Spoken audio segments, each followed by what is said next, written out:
Hi, I know this is quite an unexpected video for you guys. Well, actually for me too. But I need more time to work on or actually draw pictures for my next video, and I don't want to miss posting one this month.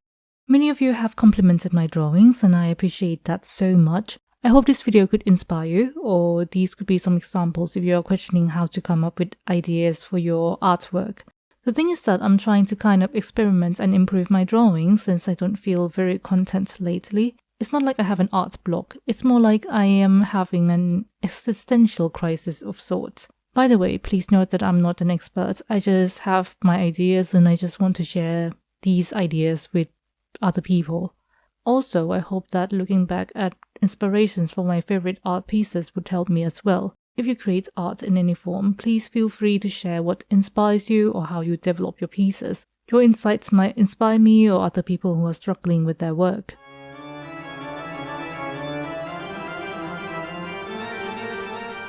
My favorite piece of all time is this image named Insecurities. Funnily enough, the first spark of this idea happened when I sat on a chair with this exact pose, and my mind went like, wait, this could be cool. Then I thought about the concepts and I knew exactly what concept this would be about. It's beauty insecurities. It's the thing I struggled with the most back then. Like most young girls, I want to look beautiful despite the fact that I know I don't need to be, and it's not like I want to put much effort in being exceptionally beautiful either. It's a conflicting feeling that I couldn't quite describe. I guess I was lamenting that I was not born exceptionally beautiful. Yeah, that must be it. I chose the sitting pose and added elements. I was obsessed with drawings like ball-jointed dolls and rococo frames. These elements also coincidentally fit well in the concept. The broken mirror should be obvious, is the broken self-reflection. I added strings to the doll, giving it a sense of restriction, like it couldn't quite control itself. The doll has no face, symbolizing its inability to see its own beauty. Instead, I replaced the head with a slightly wilted flower. Not a flower in a full bloom, but also not a bud, because when you think of a bud, you can still think of something positive like new beginnings. The one-eye thing is a reference to the phrase, beauty is in the eye of the beholder. When I hear the word beholder, my mind always pictures the beholder monster from Dungeons and Dragons first, so that's why. And since the doll was already looking down, I wanted it to look at something it deems beautiful. Beauty is in the eye of the beholder after all. So I put a puddle of water there with a reflection of Pluto, my favorite celestial body. But Pluto is not commonly known for its beauty. Saturn is. That's why I added some rings there, questioning if Pluto puts on rings and decoration like Saturn, would it also be beautiful? The other elements are kind of there for the aesthetic. The stage is a common symbol for life as a performance, but I think it adds to the public judgment you feel when you have beauty insecurities as well. By the way, what's special about the stars and sparkles in this traditionally drawn image is that I cut paper in those shapes and glued them on the picture after I finished drawing it. That's why those stars look a bit cleaner than some other parts of the drawing.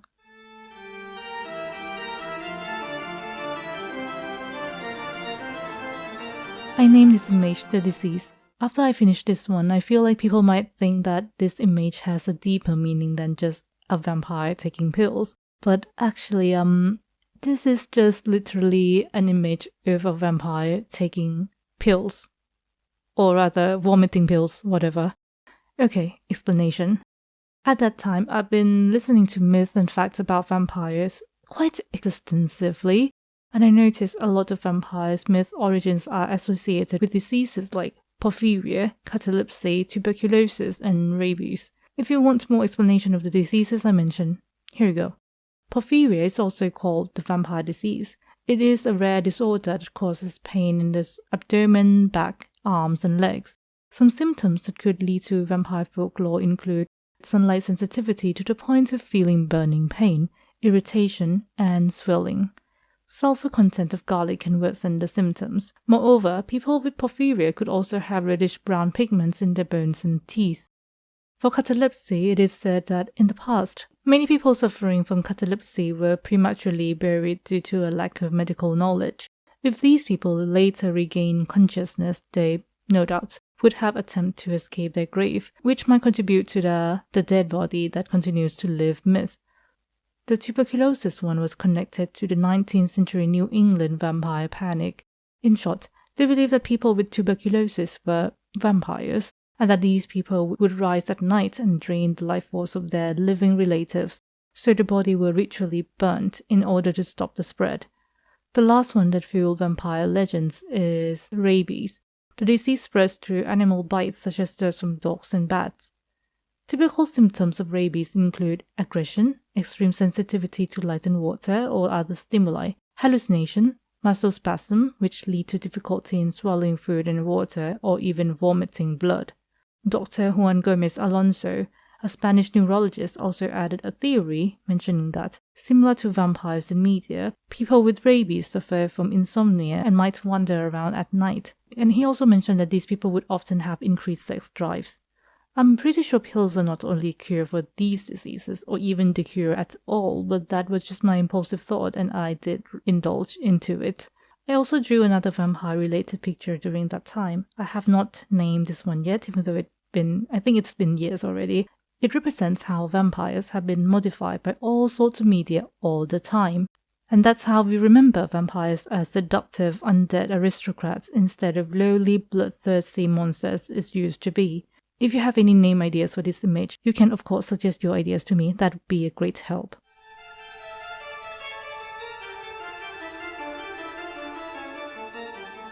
Another one is also a traditional art named Let the Ship Set Sail, and the concept is fanfiction. This is literally just a ship with a heart. Well, the better explanation of this drawing is that what we ship reflects us in one way or another. I think most of us have specific types or dynamic we like, or whatever. Basically, I just want to show you this one because it's pretty. Okay, moving on.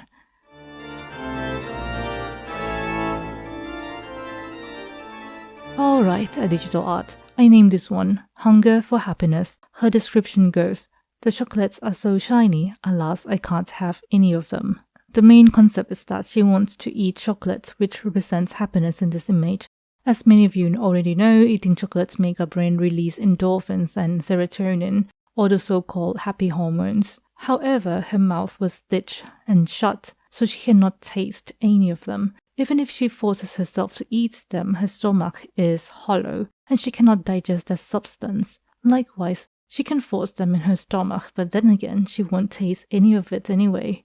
I based these chocolates on decorative designs and took inspiration from some rather expensive brands which I won't name.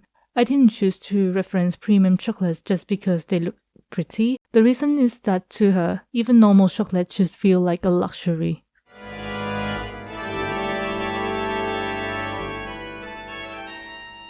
Last one, Mare's Lullaby.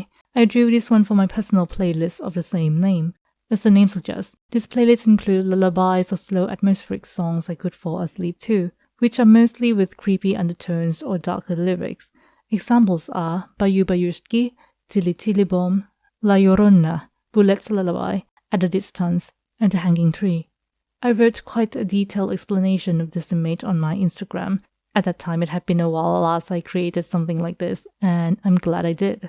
To put it simply, I threw in a couple of things relating to nightmares and hope it would look good, and those things are the Mare, evil spirits that sit on people's chests bringing nightmares. This exact pose is heavily inspired by the Nightmare in 1781 by Henry Fuseli.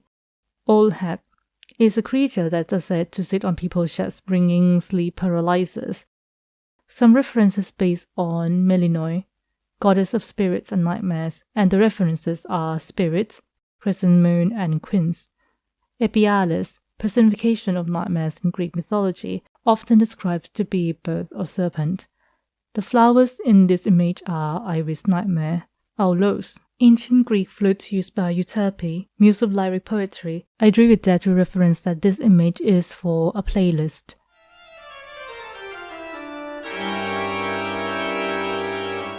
And that was how I came up with my favorite illustrations. There's still more, but I think this should be enough for today. If you like this type of video, I might make one again when I'm busy with other things in my life, but still want to keep my channel updated. Because apart from what inspires my artwork, of course I want to ramble about other things I created, like how I ended up with this art style, but I'm still having an but I'm still having an existential crisis. God, English, why are you so difficult? So that needs to be skipped for the moment. Another one is my TRPG/original characters. I am occasionally a DM/GM. I do play D&D and other TRPGs, and I put so many ideas in my character creation. If you want to listen to me rambling about my children, please tell me. I'll be elated talking about them. But it's not like this will be my main content though. I still want to work on my gothic and other dark aesthetics, subculture, etc. videos. So many things to do, so little time, is it not? As I said, you can share what inspires your art as well in the comment section. Or even though you don't do art, you can also talk about an art piece in any form that inspired you or has a special meaning to you as well. I'd love to read about that. Well, that's it for me today. Hope you have an amazing day. See you on the next journey.